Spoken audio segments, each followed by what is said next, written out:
नमस्कार, स्वागत है आप सभी का एनएफ न्यूज पर। मैं हूं आपके साथ रोहित। केंद्र में इस वक्त एनडीए की सरकार चल रही है और प्रधानमंत्री नरेंद्र मोदी ही हैं। तीसरे कार्यकाल में प्रधानमंत्री नरेंद्र मोदी बीजेपी के बहुमत के साथ नहीं हैं, एनडीए के बहुमत के साथ हैं। जी हां, सहयोगी नीतीश और नायडू के भरोसे अब की सरकार चल रही है। लेकिन इसी बीच नीतीश कुमार की पार्टी ने एनडीए को बड़ा झटका दे दिया है, क्योंकि जेडीयू ने अपना गठबंधन तोड़ लिया है, जिसके बाद कांग्रेस ने तंज कसा है।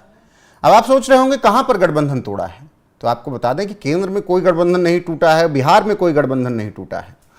यह गठबंधन टूटा है मणिपुर में, और मणिपुर में जेडीयू ने सरकार से अलग होने का फैसला किया, जिसके बाद अब राजनीति गरमाई हुई है और कांग्रेस को मौका मिल गया है बीजेपी पर तंज कसने पर, एनडीए पर तंज कसने का। और कांग्रेस की तरफ से सुप्रिया श्रीनेत हमेशा की तरह तुरंत मोर्चा संभालते हुए अब ट्वीट करते हुए एनडीए पर तंज कस रही हैं। उन्होंने अपने ट्वीट में क्या कुछ लिखा है वो आपको बताते हैं। सुप्रिया श्रीनेत लिखती हैं कि मणिपुर में बीजेपी और पीएम मोदी के पाप का घड़ा भर चुका है और इसका एहसास मोदी के घटक दलों को हो गया है। नीतीश कुमार की जेडीयू ने मणिपुर में बीजेपी से समर्थन वापस ले लिया। इससे पहले संगमा की पार्टी ने भी ऐसा किया था। एक जलते हुए राज्य को उसके हाल पर छोड़ने का पाप किया है नरेंद्र मोदी ने। सुप्रिया श्रीनेत ने यह ट्वीट करते हुए ये बताने की कोशिश की कि मणिपुर में जिस तरीके से बवाल चल रहा है, उसके बाद प्रधानमंत्री नरेंद्र मोदी और जेडीयू जो है उनके रास्ते अब धीरे धीरे अलग हो रहे हैं। मणिपुर में अलग हुआ और आने वाले वक्त में और जगह जेडीयू और बीजेपी के रास्ते अलग हो सकते हैं, ऐसी ख्वाहिश कांग्रेस और सुप्रिया श्रीनेत की है। लेकिन जैसे ही सुप्रिया श्रीनेत ने यह ट्वीट किया और यह बताने की कोशिश की कि नरेंद्र मोदी के पाप का घड़ा भर गया है, लोगों ने उनकी क्लास लगा दी। तमाम यूजर्स ने ट्वीट किए हैं। एक एक यूजर्स का ट्वीट आपको बता देते हैं कि किस तरीके से ट्वीट आया है। जैसे भानुदास लिखते हैं, फिर भी सरकार नहीं गिरी, मंद भक्त को कितनी खुशी हो रही है। योगेंद्र बहादुर सिंह लिखते हैं, पाप कांग्रेस के, आज तक मणिपुर की जनता ढो रही है, बाकी सब राजनीति है। अशोक राय लिखते हैं, कांग्रेसियों का पाप है, चाहे मणिपुर हो या जम्मू कश्मीर हो या फिर पीओके, कांग्रेस मुक्त भारत जरूरी है।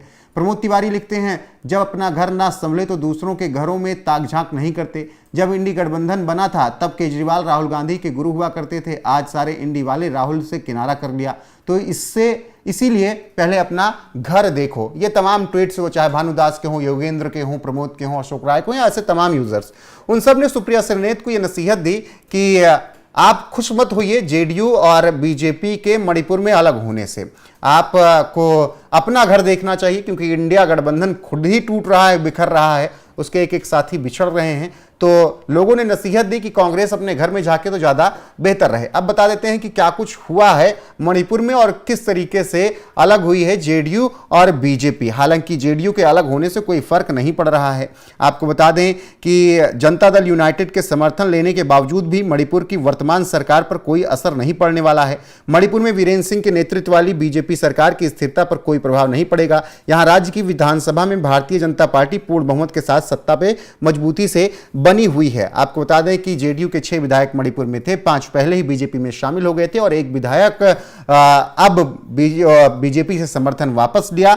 हालांकि इसके बाद भी बीजेपी मणिपुर में काफी मजबूत है और वहां पर कोई भी फर्क नहीं पड़ने वाला है नीतीश कुमार की पार्टी से जो गठबंधन तोड़ा गया है उससे। तो ऐसे में सुप्रिया श्रीनेत जो काफी खुश हो रही थी और ये बताने की कोशिश कर रही थी कि एनडीए में फूट पड़ गई है, जेडीयू और बीजेपी अलग हो रहे हैं, उनको भी लोगों ने करारी बात बोल दी और अच्छे से उन्हें सलाह दे दी कि अपना घर पहले देखिए, नीतीश और नायडू और मोदी के चक्कर में ना पड़िए। फिलहाल जिस तरीके से मणिपुर में ये सब कुछ हुआ है, उसके बाद नीतीश कुमार ने अपने एक विधायक को तुरंत बर्खास्त भी कर दिया है, जिसने गठबंधन समर्थन अपना सरकार से वापस लिया है। बहरहाल वीरेंद्र सिंह की सरकार वहां पर अभी भी स्थिरता के साथ है, क्योंकि पूर्ण बहुमत के साथ बीजेपी मणिपुर में बरकरार है। लेकिन जिस तरीके से लोगों ने सुप्रिया श्रीनेत को करारा जवाब दिया, इस पर आपकी राय क्या है, कमेंट में जरूर बताएं। वीडियो को शेयर करें, लाइक करें, चैनल को सब्सक्राइब करें, बने रहें हमारे साथ। नमस्कार।